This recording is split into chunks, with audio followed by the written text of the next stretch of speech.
Saludos, bienvenidos aquí a Club de Prensa en NTN 24. Les habla Dori Toribio en nombre del director y presentador de este programa, Juan Carlos Iragorri, que se encuentra de viaje. En su nombre reciban un saludo de todo el equipo que hacemos Club de Prensa, incluidos también nuestros 4 invitados hoy ya preparados y dispuestos en estos estudios aquí en Washington, empezando por el corresponsal jefe de la agencia de noticias Notimex de México, Pepe López Zamorano. Bienvenido. Gracias. También con nosotros el profesor de la Universidad de Georgetown, Eric Langer. Bienvenido, profesor. Gracias. A su lado está Alina Dieste, que es corresponsal de la agencia de noticias France Press. Alina, bienvenida. Muchas gracias. Y al final de la mesa, Pepe Díaz Briseño, que es corresponsal del diario Reforma de México. Pepe, bienvenido. Gracias. Y vamos a empezar precisamente hablando hoy de México, porque ha arrancado ya ese importante periodo de transición que va a durar al menos 5 meses, hasta diciembre, hasta que tome posesión el nuevo presidente electo de México, Andrés Manuel López Obrador, después de su rotunda e importante victoria en las elecciones del pasado domingo. Y hoy es un día muy importante en esta transición porque hoy se va a reunir con el aún presidente del país, con Enrique Peña Nieto. Tienen temas muy importantes en la agenda, empezando precisamente por cómo configurar este proceso de transición, cómo hacer una transición ordenada y efectiva, y además también hay otros asuntos como esa negociación del Tratado de Libre Comercio de América del Norte. López Obrador ya ha dicho que él va a respetar a todos los expresidentes y precisamente empiezo preguntándote por esto, Pepe, ¿qué podemos esperar de esta reunión hoy entre ambos? Yo sigo muy bien impresionado, déjame decirte, porque estamos viendo el inicio de un proceso de transición muy fluido. No solamente fue desde el inicio, desde el reconocimiento inmediato, express del triunfo de López Obrador en la noche del domingo, sino ahora estamos viendo este alineamiento por parte del gobierno saliente para hacer mucha más sencilla, mucho más fluida la transición y la toma del poder.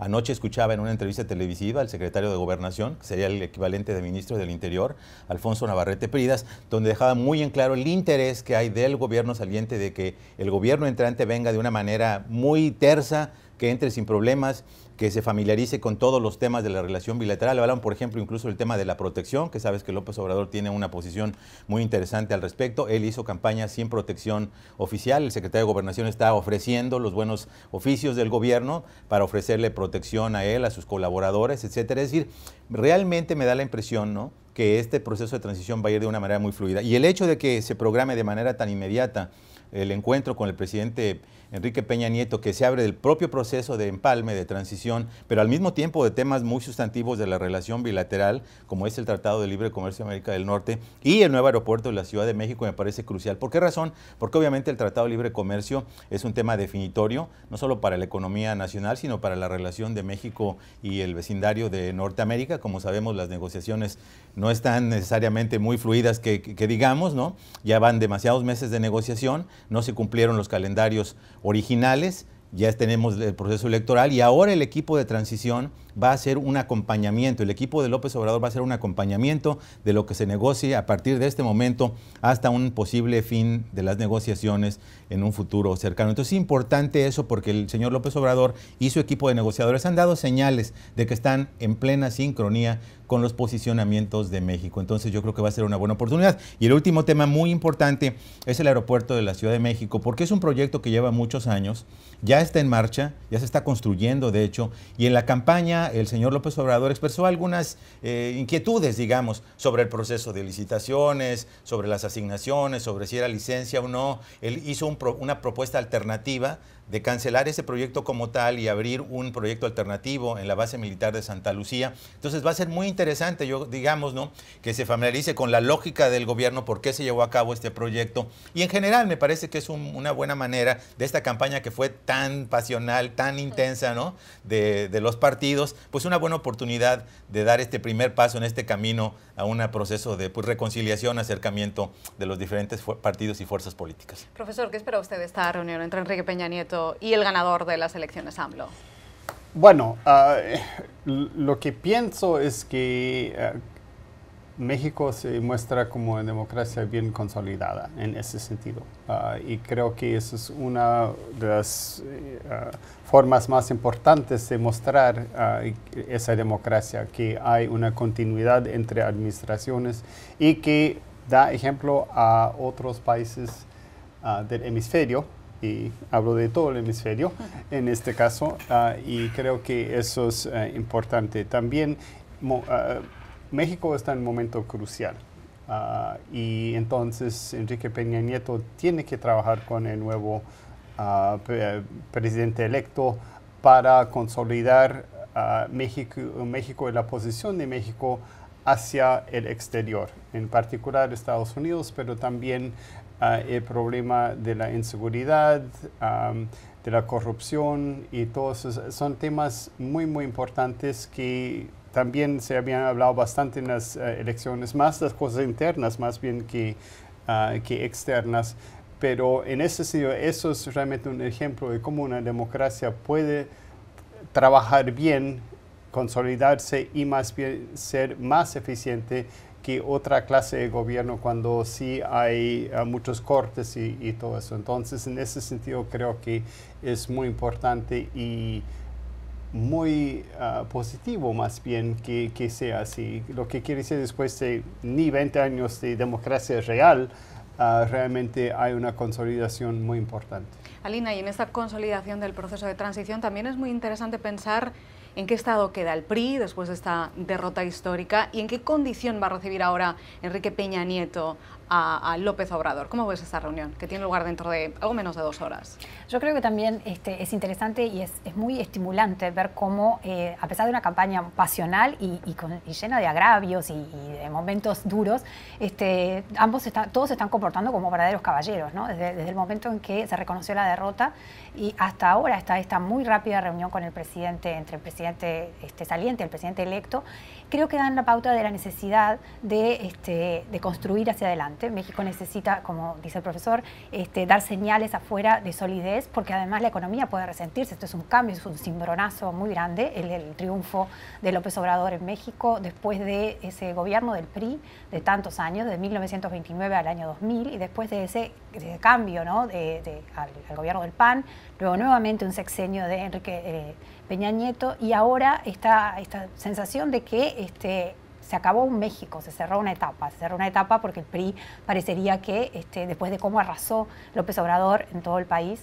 y ese magro 15% creo que estaba, ¿no? Más o menos, que sacó el candidato del PRI, bueno, tiene que demostrar que empieza una cosa diferente. Es verdad que López Obrador viene de tiempo muy, muy atrás del PRI, y entonces no es que México se construyó en función del PRI, el México moderno.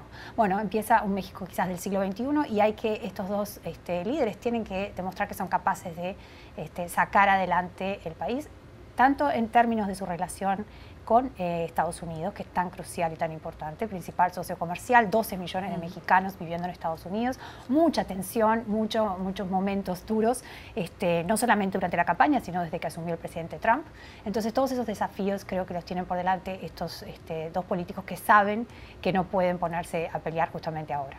Pepe Díaz Briceño, voy a poner sobre la mesa ahora el editorial del diario New York Times hoy aquí, que parte de una imagen, dice que espera que la derrota, la salida de México del Mundial de Fútbol no sea un mal presagio, porque fue un día después de la victoria de López Obrador, dice que no espera que no sea un mal presagio para esa presidencia, y después pasa a desarrollar una premisa, y leo, dice que predecir qué va a hacer un populista que hace tantas promesas como AMLO es más difícil que predecir qué va a pasar en un Mundial tan lleno de sorpresas como el de este año. Y sigo leyendo este editorial del New York Times en el que se plantea que la razón por la que gana López Obrador no es ningún misterio, dice, y menciona la corrupción y la violencia y esa gran mayoría con la que gana las elecciones, esa amplia victoria. Pero después el New York Times equipara a AMLO con otros populistas del mundo y se pregunta qué va a hacer y cómo, porque prometió muchas cosas en la campaña, pero no especificó cómo va a hacerlas. Y al final, Pepe, esa es una de las grandes preguntas sobre López Obrador que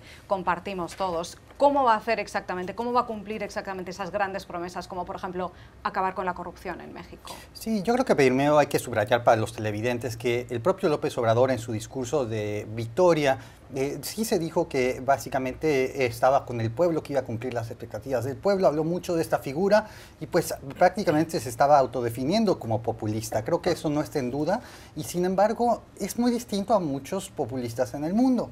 Hay que decirlo porque lo que ocurrió el domingo, y en México así se está interpretando, la palabra que más se está usando es tsunami. Fue un tsunami en el que no solo arrasó en la presidencia, arrasó en la Cámara de Diputados, tiene mayoría absoluta, en la Cámara de Senadores tiene mayoría absoluta, las alcaldías más numerosas del país, la gran mayoría quedaron en manos de su partido. Realmente no estamos viviendo un país polarizado. El mandato del pueblo mexicano alrededor del país fue a favor del partido y la coalición de López Obrador. Esto también nos dice que no solo ganó en las áreas urbanas pobres o en las zonas rurales pobres y que está explotando, como otros populistas que conocemos recientemente, la angustia por la modernización. No, arrasó entre las clases altas, entre las clases bajas. No hay demografía, según las encuestas de Reforma, que López Obrador no haya ganado. Incluso entre los mexicanos de alta escolaridad, de baja escolaridad, las mujeres, los hombres, el único estado del país donde no ganó la mayoría en la elección a presidente fue en el estado de Guanajuato, en el centro del país. Esto es realmente un acontecimiento en México que no se veía en mucho tiempo. O sea, no estamos viendo una sociedad, entre comillas, polarizada entre dos fuerzas. Realmente se le dio un mandato muy fuerte al partido del presidente, bueno, todavía no presidente electo, el ganador de la elección, López Obrador. Y en esto me parece que muchos observadores internacionales, incluido el editorial del New York Times, no han podido hacer la equivalencia. Frecuentemente, y ustedes lo saben, hemos visto cientos de artículos donde supuestamente se habla sobre las comparaciones entre el populismo del presidente Donald Trump y el candidato López Obrador. Esta no es una razón, es quizá una de las visiones más equivocadas de los observadores modernos. Las razones del triunfo de López Obrador son internas, no tienen nada que ver con López Obrador, y sí, puede tener algunos rasgos característicos similares a Trump, pero que no tendrá también rasgos similares con otros populistas, Cristina Fernández Kirchner, el propio Lula da Silva en Brasil y otros. O sea, realmente me parece que esto es un fenómeno que se debe de entender en términos mexicanos, con la historia del PRI detrás y la transición de la democracia y la decepción de los últimos 20 años. Pepe, querías Sí, añadir yo algo. quería comentar, porque a mí me parece que el destinatario más específico de este editorial no es Andrés Manuel López Obrador, ni siquiera el público estadounidense, es Donald Trump. O sea, es la percepción de que él tiene que entender que si mantiene esta campaña de polarización hacia México, de ofensa a los mexicanos, con una persona con el carácter, con la ideología y con el mandato que tiene López Obrador en México, donde tiene un peso importante, el apoyo total de la población, por lo menos de un 53% que votó, es una muy mala idea, ¿no? Y creo que descansa sobre la base de que si alguien ha hecho algo para deteriorar la relación con México, ha sido Donald Trump. Si la comparamos, por ejemplo, con la era Obama. Quien empezó con esta dinámica narrativa de que nosotros los mexicanos éramos el origen de los males de Estados Unidos porque mandábamos, no venían, mandábamos a traficantes, a violadores, etcétera, fue Donald Trump. Quien sacó esta idea absurda de cobrarle a México por su mala idea, de construir un muro en la frontera con México, fue él. Quien empezó el maltrato a los inmigrantes y los trata como animales en el sentido de que son infestaciones que vienen a Estados Unidos, fue él. Quien impuso los aranceles al acero y al aluminio a México y a sus principales socios estratégicos, incluido Canadá y la Unión Europea, fue Trump. Y ahora pende sobre sus socios estratégicos la amenaza de un arancel al automóvil. Entonces me da la impresión de que este editorial dice, la pelota está quizá más en la cancha de Estados Unidos que de México, de llevar una buena vecindad, y ojalá el presidente Trump entienda que la seguridad y la prosperidad de México está en beneficio de Estados Unidos. Por eso me parece muy interesante que en la conversación de ayer que tuvieron, el señor López Obrador mencionó que le propuso a Trump un acuerdo integral donde se incluyan proyectos de desarrollo que reduzcan la presión de la migración a Estados Unidos. No es un tema nuevo.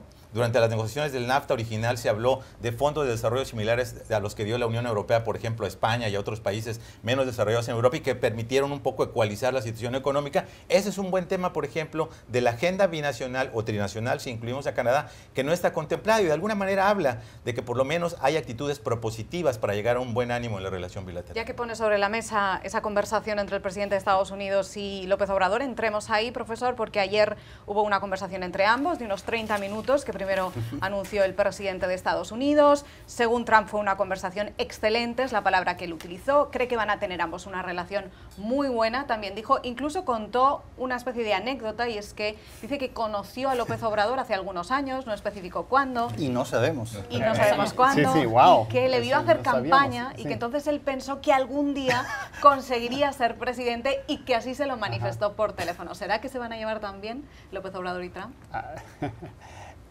Bueno, hay tantas formas de contestar eso. una cosa que es cierta es que en realidad Donald Trump es más débil que López Obrador, porque Trump tiene un país sumamente dividido, él divide a la gente, como decía Pepe, entonces no tiene el pueblo consolidado detrás de él, mientras que López Obrador, por lo menos en este momento, sí tiene un pueblo consolidado que está en su favor, entonces de alguna forma él tiene mucho más libertad de actuar como quiere sin tener resistencia dentro del país que Trump. Y eso tiene que tomar en cuenta el señor Trump. Vamos a ver si eso pasa. Pero si van a tener una relación excelente, eso no se sabe y más bien creo que depende con quién habla en los últimos, en ese día dentro de su equipo. Si es gente pro-México, anti-México, bueno, no hay mucho pro-México en realidad, entonces van a hablar, va a tener otra opinión. Lo que sí sé es que Trump realmente se enfoca en la otra persona. Lo que le gusta es la relación personal con alguien y trata de evaluar y cree poder evaluar a esa persona y tener una amistad con él, como tiene con Macron, como tiene con Shinzo Abe y otros, pero al mismo tiempo igual después puede decir otra cosa. Entonces, no sé si eso realmente importa mucho, si tiene una relación buena supuestamente con un líder del país, porque igual va a actuar como él quiere actuar, dependiendo con quién haya hablado el día anterior. Además, Alina, hemos visto un patrón con el presidente de Estados Unidos y es que el tema de los aranceles es un tema complicado para él y relaciones que en principio eran buenas con otros líderes, como por ejemplo con el primer ministro canadiense, Justin Trudeau, o con el presidente francés Macron.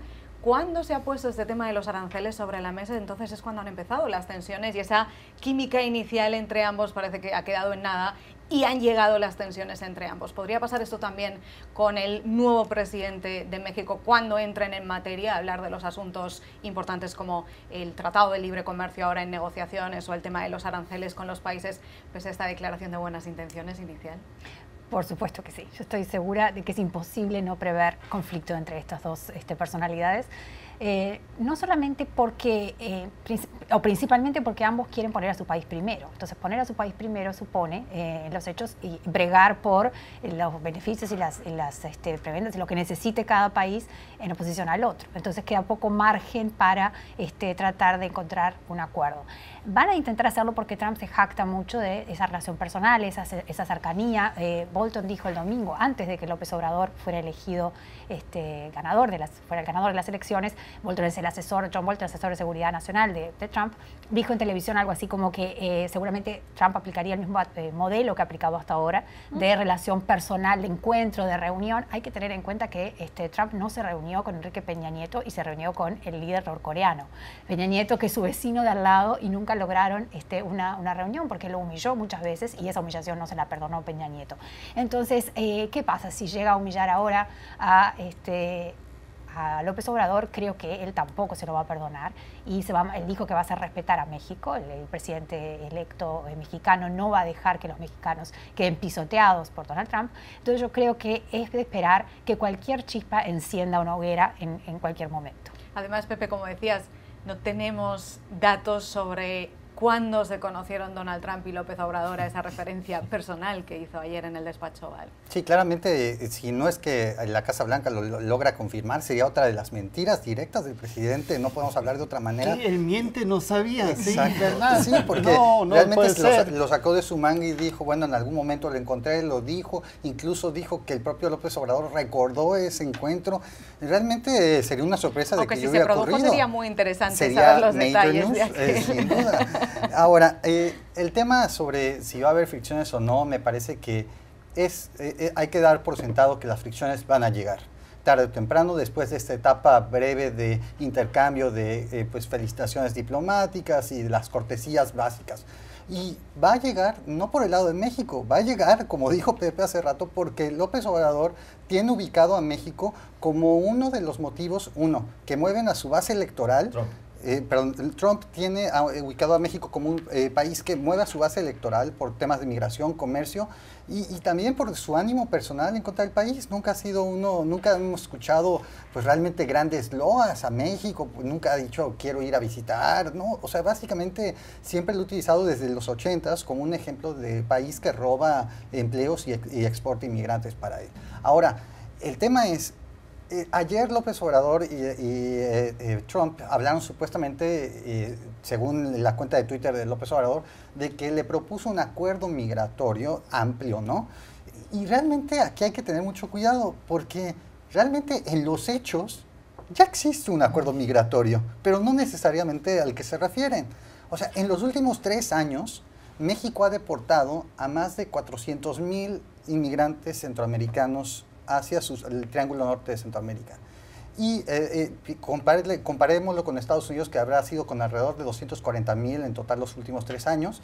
México está haciendo un trabajo de básicamente país buffer de la inmigración centroamericana y está trabajando de la mano con Estados Unidos y esto ocurrió a raíz de la crisis migratoria de 2014 de los niños migrantes con el presidente Obama.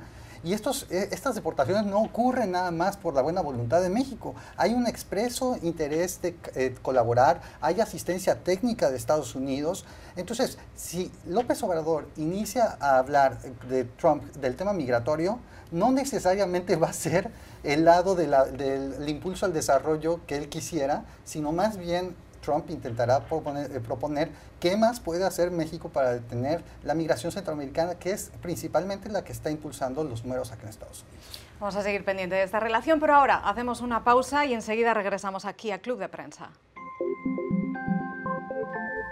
Y aquí regresamos a Club de Prensa y como tantas veces pasa en este programa, el debate bueno tiene lugar durante las pausas publicitarias, porque ya hemos empezado a proponer los temas y es cuando nuestros invitados ya están en ello. Así que vamos a intentar reproducir, recoger mucho de lo que se ha estado hablando aquí. Estábamos hablando de la gran victoria, la amplia victoria de López Obrador en México, de su relación con Estados Unidos y con Trump, de esas tensiones comerciales y ahora también ponemos un nuevo vértice de este tema sobre la mesa, que son las relaciones, la relación que a partir de ahora va a tener México con otros países de América Latina. Hemos estado viendo algunos destellos en las últimas horas por las reacciones de muchos de los líderes en la región y voy a centrarme en concreto en las reacciones, por ejemplo, del presidente de Bolivia, de Evo Morales, de esa alegría con la que recibió la victoria de López Obrador. Dijo que esa victoria de la izquierda, estoy leyendo, estoy citándole, abre un nuevo capítulo para la historia de la dignidad del pueblo americano. Y en ese mismo tono celebratorio, Alina, también escuchamos, por ejemplo, al presidente de Venezuela, a Nicolás Maduro. ¿Crees que ahora, en qué sentido crees que van a cambiar las relaciones de México con el nuevo presidente cuando tome posesión en diciembre, López Obrador, con los países de la región? Bueno, yo creo que más allá de la alegría que tienen países que ven que el vuelco a la izquierda no está perdido, porque muchos países se han mantenido más hacia la derecha en América Latina, más allá de esa alegría, López Obrador va a tratar de ser amable y cercano a ellos, pero no se va a pegar demasiado, porque yo creo que se da cuenta que en este momento no le conviene acercarse demasiado, incluso porque él quiso decir muchas veces que él no es Chávez realmente, y él no es Venezuela, y entonces sabe que para el interés económico de México no es bueno estar demasiado cerca de los bolivarianos, diríamos, ¿no? Pero sí hay todo un elemento de su base, de activismo y de lucha por los derechos humanos y demás, que está muy, muy atento y muy cerca de esos pueblos. Habrá que ver qué pasa específicamente con el caso de Venezuela, porque va a ser nuevamente López Obrador, va a volver a la política del avestruz, como se conoce, la política tradicional, en la cual México se vuelca a sus asuntos internos y no trata de resolverle la vida a los demás. O va a tener una actitud más intervencionista o por lo menos de liderazgo, como ha tenido en este último gobierno, porque México tiene un papel muy importante en el Grupo de Lima, que es el bloque de los países americanos que buscan restaurar la democracia en Venezuela. Y entonces, en caso de que México se saliera de ese rol, que dejara de jugar ese papel, le podría generar incluso algún problema con Estados Unidos, porque Estados Unidos apoya ese liderazgo del Grupo de Lima y sabe que México ha sido un aliado hasta ahora en esa movida. Entonces, yo creo que se puede esperar cierto repliegue en esa búsqueda de México primero, que busca López Obrador, cierto repliegue de su relacionamiento con la región. Va a centrarse más en los problemas internos, en resolver las promesas que hizo de combatir la corrupción, de combatir la violencia, de combatir la inseguridad, de generar crecimiento económico para ir contra la pobreza. Esos son los temas que van a motivar más a López Obrador y no tanto su relacionamiento, me parece, con el resto de la América. Profesor Langer, ¿está de acuerdo? ¿Podemos esperar un repliegue ahora de México en la región?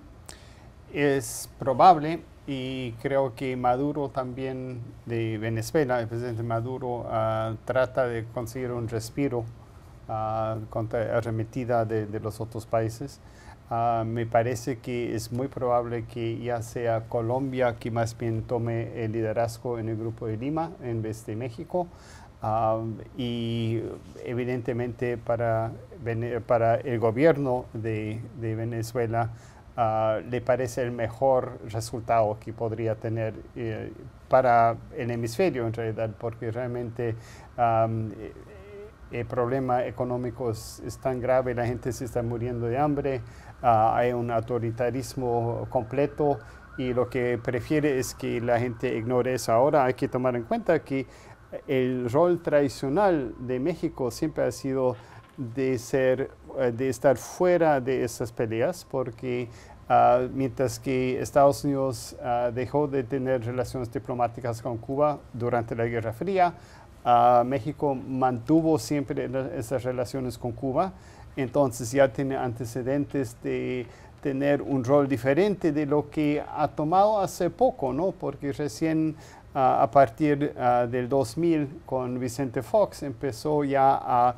ser más de derecha, digamos, en términos de sus relaciones internacionales, y lo que espera Venezuela en particular es que ahora México deje de ser tan agresivo contra Venezuela y más bien que se mantiene más adentro y tenga relaciones fluidas con Venezuela, y hasta podría ser ayuda, porque lo que Venezuela, por ejemplo, necesita ahora es petróleo, irónicamente, pero petróleo refinado para poder utilizar su petróleo que es de bastante mala calidad. Entonces ahora Rusia e Irán están mandando eso, que viene muy lejos. Y si México, por ejemplo, podría proveer eso, entonces le ayudaría mucho a subir un poco la producción del petróleo. Pepe López Zamorano, esa es una reflexión interesante. ¿Podríamos ver, por ejemplo, que la posición de México cambiara aquí en Washington ante la OEA, ante esa presión creciente de la organización? Bueno, hay dos datos interesantes. En uno de sus primeros discursos, ya como presidente virtualmente electo, ¿no?, aunque no es todavía oficialmente, él mencionó lo que ha sido uno de los pilares de la política exterior de México, que es el principio de no intervención en los asuntos internos de otros países, ¿no? Que ese es un dato que se puede leer de muchas maneras, y precisamente desde la perspectiva de que México ha tomado actitud muy activa en el caso especial de Venezuela. Hay que entender que especialmente en la izquierda tradicional mexicana hay una inclinación natural hacia América del Sur, hacia la parte sur del continente, y que cualquier política que sea interpretada como de ser comparsa de los designios de Estados Unidos hacia el resto del continente es vista de una manera muy negativa por la izquierda, ¿no? Entonces, no hay duda que López Obrador ganaría, me parece, capital político interno si se percibe que hay un cambio de rumbo en una orientación no tanto hacia el vecindario de América del Norte, especialmente durante la era Trump, y una nueva vuelta más hacia el escenario del sur desde la perspectiva, entre comillas, no intervencionista. Entonces no me sorprendería que si tiene un lugar donde no tiene mucho que perder, digamos, ¿no?, en el sentido de ganar capital político y retomar muchas de esas alianzas que había tenido con la región, podría ser el caso de América Latina. No sé si necesariamente en el caso de Venezuela llegaría al grado de buscar algún tipo de alianza en momentos que está la situación como se encuentra en Venezuela, pero sí pienso que la política va a ser más volcada hacia el interior. No sé si necesariamente un repliegue, pero tiene una agenda de transformación muy ambiciosa internamente. Estamos hablando del tema del fin de la impunidad, de la inseguridad, el fin de la corrupción, la desigualdad. Entonces tiene muchos platos en su menú, como necesariamente dedicar demasiado capital político al asunto interno. Pero sí creo que ese es uno de los temas donde podría tener un muy claro momento de diferenciación con el actual gobierno, sin perder necesariamente capital político, sino por el contrario. Pepe Díaz Briceño, ¿qué lectura haces tú de ese principio de no intervención en otros países de López Obrador? Sí, este ha sido un debate de las últimas décadas en la política exterior mexicana sobre si ese principio es realmente algo que está anticuado ante la actualidad de la globalización. México no puede opinar sobre los temas de Venezuela, pues eso es lo que dijo el que está propuesto como canciller en el gabinete de López Obrador, el señor Héctor Vasconcelos. No está aprobado que él sea necesariamente el que vaya a llegar al puesto, pero sí es un diplomático, digamos, de la capa tradicional de la diplomacia mexicana, esa política exterior no intervencionista de la época del PRI. Y entonces, bueno, la política del avestruz le llamaba aquí Alina, y entonces uno se pregunta, ¿realmente se puede mantener este principio en esta época? Por un lado, yo creo que sí, en el tema de Venezuela, México se va a replegar, no va a ser la voz cantante en el Grupo de Lima, incluso puede ser que México se salga del Grupo de Lima. Pero por otro lado, también está la tensión eterna ante México, con México teniendo 80% de sus exportaciones yendo a Estados Unidos y esta eterno discurso de buscar diversificar, pues también realmente qué opciones tiene México para buscar más relaciones comerciales con la región. Bueno, en los últimos años se ha constituido la Alianza del Pacífico entre Chile, México, Colombia y Perú. Ha sido una iniciativa de integración relativamente exitosa y es una estrategia que está ahí. Y la pregunta es, ¿será que López Obrador la tirará a la basura solo por ser producto de los últimos gobiernos o buscará potenciarla? Porque hacer comercio necesariamente con los países del ALBA no necesariamente es lo más productivo. También hay que decir, sí se puede esperar que México juegue algunas cartas con Brasil y Argentina, como lo venía haciendo desde antes con el gobierno de Peña Nieto, para intentar diversificar, por ejemplo, la entrada de granos desde esos países y no depender tanto de Estados Unidos. Ahora, hay un dato interesante. Cuando se le ha preguntado cuál sería el plan B en caso, por ejemplo, que las negociaciones del NAFTA, del TLC, no funcionen, típicamente responde que es fortalecer el mercado interno, no necesariamente decir voy a voltear hacia el sur. Y es un dato muy interesante precisamente porque habla de que su política económica va a estar volcada hacia México, potenciar México, generar desarrollo en México, no solo para acabar con la desigualdad, sino para quitar las presiones para que los mexicanos salgan del país.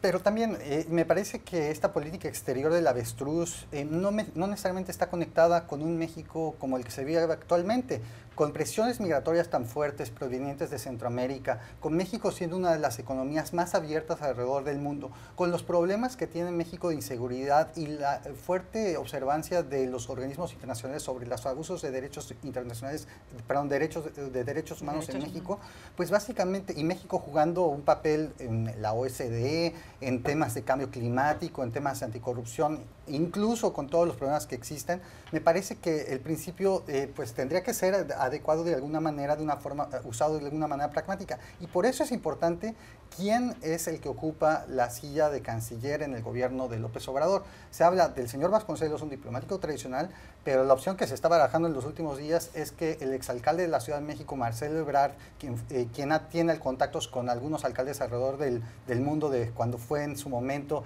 incluso con el presidente Macri cuando fue alcalde de Buenos Aires, puede que imprima un tipo de política exterior mucho más pragmática y no necesariamente ideológica. Hacemos una pausa comercial y enseguida regresamos. No se vayan. Aquí regresamos al Club de Prensa y estábamos barajando qué tema tocar ahora. Vamos a hablar de Corea del Norte porque han surgido unas últimas informaciones preocupantes en las últimas horas que ha citado primero el diario The Wall Street Journal, citando o basándose en informes de inteligencia estadounidenses y en imágenes de satélite de Estados Unidos, y es que están circulando estas teorías de que Corea del Norte podría estar finalizando la expansión de una planta de fabricación de misiles balísticos pese a todo, pese a esa promesa de desnuclearización de la península que hizo solo hace apenas 15 días en Singapur, en esa histórica reunión con el presidente de Estados Unidos, Donald Trump, en la que Kim Jong-un, el líder de Corea del Norte, prometió desnuclearizar desnuclearizar la península coreana. Incluso llegó a firmar un papel, un acuerdo algo vago, pero que incluía esta promesa. Ahora existe toda esta teoría, estas imágenes, estas informaciones de inteligencia que dirían que no, que Corea del Norte no está trabajando hacia cumplir esta promesa. Por eso en las últimas horas aquí en Washington hay muchas voces de advertencia al presidente de Estados Unidos para que no se fíe y para que no se deje engañar. Pepe López Zamorano, ¿es esto una sorpresa? Bueno, de confirmarse esto, yo creo que probablemente hay elementos de verdad. Sería, primero que nada, una jugada maestra de Kim Jong-un, la idea de buscar concesiones significativas por parte de Estados Unidos sin básicamente dar nada a cambio. Lo que me parece interesante es el momento de la filtración.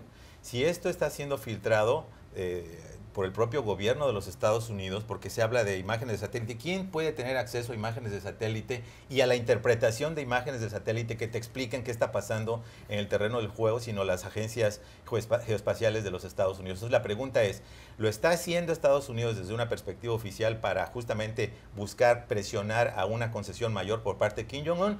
¿O lo está haciendo algún sector desafecto dentro de Estados Unidos, que hay muchos, ¿verdad?, que está mostrando que probablemente este conocimiento ya se tenía y que estas ganas del presidente Donald Trump de tener un gran éxito geopolítico, ¿no?, existían a pesar de que hay una evidencia clara de que Norcorea no piensa cumplir con ese tipo de asuntos? Yo todavía creo que es una interrogante que está en el aire. De cualquier manera, esto exigiría una precisión muy clara por parte de Corea del Norte de qué está ocurriendo, de tal manera que quede claro en lo que viene en el proceso de negociación de desnuclearización. Incluso ser imágenes militares, porque las tropas estadounidenses continúan en Corea del Norte, pese a esa promesa también de Donald Trump a Kim Jong-un de que quizás en algún momento futuro se iban a... Las imágenes de satélite pertenecen a la Agencia Nacional de Reconocimiento Satelital. No hay otra agencia que tenga los satélites que permitan este tipo de tecnología, que permitan la interpretación de esa tecnología. Evidentemente esto viene de una parte oficial del gobierno. El problema es saber con qué intencionalidad y de qué parte específica. Alina, Pepe habla del momento en el que se publican estas informaciones y es cierto que es interesante porque el secretario de Estado de Estados Unidos, Mike Pompeo,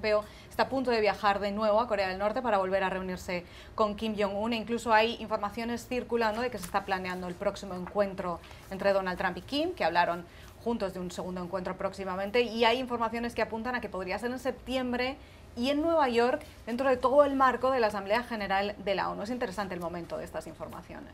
Yo creo que sí, porque, bueno, como dice Pepe, es imposible que algo así se filtre. Podría haber intereses, que sí, es cierto que los hay, de que Donald Trump fracasara en este intento, porque no tiene precisamente todo el apoyo de la oposición demócrata y de muchos otros aquí en Estados Unidos. O sea, que el presidente no va con un frente unido a tratar de resolver los problemas con Corea del Norte.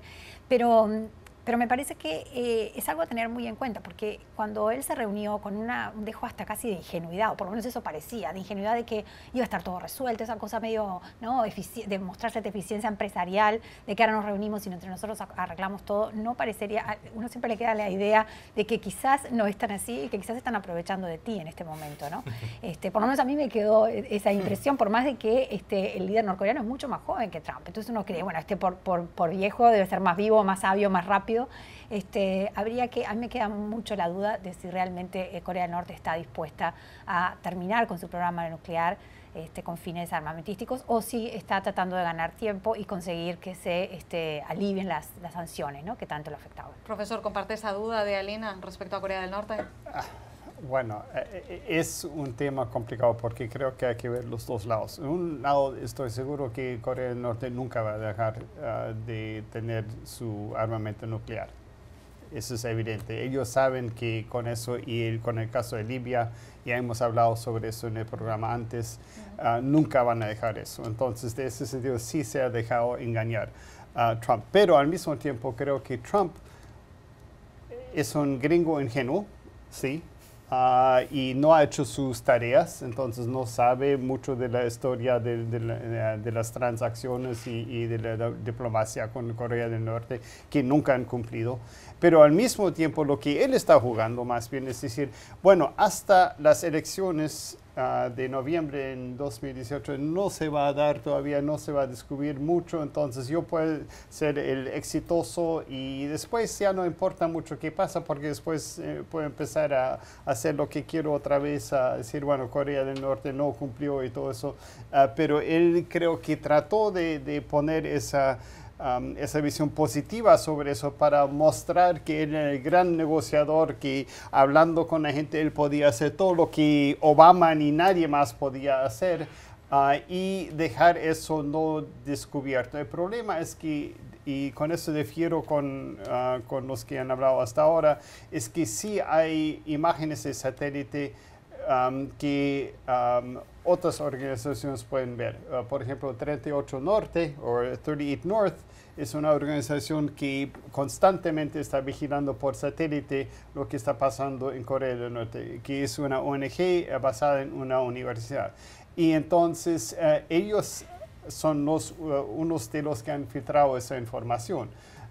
Y se puede, es que ya con Google y todo eso hay servicios comerciales de satélite que son casi tan, bueno, no sé cómo serán los militares, pero son suficientemente buenos para ver. Y las imágenes que han mostrado en los periódicos no son de los militares, son de los servicios de satélite privados, que se demuestra que hay construcción nueva en los sitios de donde se está fabricando las bombas atómicas. Pero de ser así, la interpretación es todavía peor. Porque si efectivamente esto fue capturado por satélites comerciales, quiere decir que las agencias de espionaje de Estados Unidos sabían de la construcción de estas plantas cuando Trump fue a la reunión. Entonces, ¿cuál es el desenlace en esas negociaciones y de qué manera está o puede servir como presión? O si simplemente Kim Jong-un está engañando a los Estados Unidos. Pero Trump no escucha a sus propios servicios de inteligencia. ¿Qué importa? Entonces, puede ser que ellos también hayan filtrado eso y sale ahora porque es la hora, porque evidentemente dentro del gobierno de Estados Unidos y especialmente los servicios de inteligencia hay una guerra entre Trump, la Casa Blanca y ellos. Y entonces, lamento decir, el servicio de inteligencia siempre va a ganar contra eso porque manejan la información de verdad. Yo creo que hay que tener en cuenta las elecciones de noviembre y que Trump está pensando en eso y solamente en eso. Sí. Las elecciones de noviembre que llegarán. Vamos a hacer una pausa aquí en Club de Prensa. Enseguida regresamos, no se vayan. Aquí regresamos a Club de Prensa y vamos a dedicar esta última parte del programa a hablar, como casi todos los días, del Mundial. Y además voy a hacer una cosa. Le voy a dar la palabra a Pepe Díaz Briceño, porque no le pude dar la palabra antes con el tema de Corea del Norte. Justo tenía la solución para la paz en el mundo y no pudo ser así. Entonces voy a regalarte, Pepe, los 2 minutos que quedan de programa y además también por la derrota ayer de la selección de México. ¿Cómo lo llevas? Sí, realmente prefiero hablar del fútbol que de la solución a la paz en la península norcoreana, pero porque realmente es lo mismo. Vamos a lamentar la eliminación de México del Mundial, fue de más a menos. Desgraciadamente perdimos frente a Brasil, es una de las selecciones más fuertes, no hubo imaginación por parte de México en los últimos 3 cuartos de cancha para poder, el último cuarto de cancha para poder concretar un gol, y pues sí, y sin embargo pues estoy hinchando tanto por Francia como por Uruguay y la propia Colombia que juega hoy. Y Colombia, que juega hoy, según la productora de nuestro programa, Alison Boslo, va a quedar 3-0 con Inglaterra esta tarde, Pepe. Ojalá, ojalá. Estamos por Colombia. Estoy muy triste todavía por el desenlace de México, pero es explicable por la manera en que jugó Brasil y por la manera en la que jugamos nosotros. Pero yo tengo la expectativa de que sea un país latinoamericano el que se lleve la Copa del Mundo. Uruguay ganó el primer mundial. Yo creo que tiene un equipo muy fuerte y me gustaría a mí en lo personal, creo que sería realista si pienso que una final, por ejemplo, Uruguay-Francia, donde Uruguay gane, sería un buen regalo para los uruguayos. Y en este momento le está cayendo una pequeña lágrima de felicidad a Lina.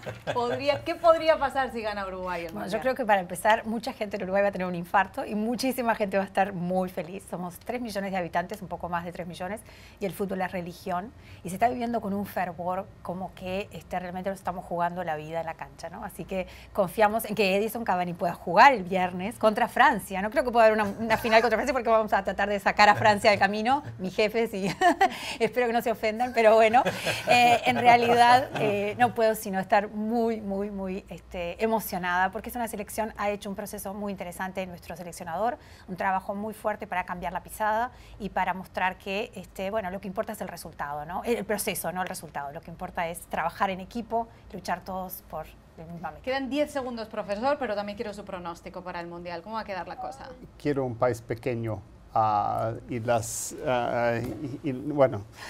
lealtades cruzadas contigo, pobrecita, pero ojalá. Bueno, apostamos por Uruguay y también por Colombia esta tarde. Mucha Sí, suerte que gane a Colombia. la selección. Muchas gracias, Pepe López Zamorano, profesor Eric Langer, Alina y Pepe Díaz Briceño. Gracias a ustedes también por estar con nosotros aquí en Club de Prensa y regresamos mañana. Que pasen ustedes un excelente día hasta entonces.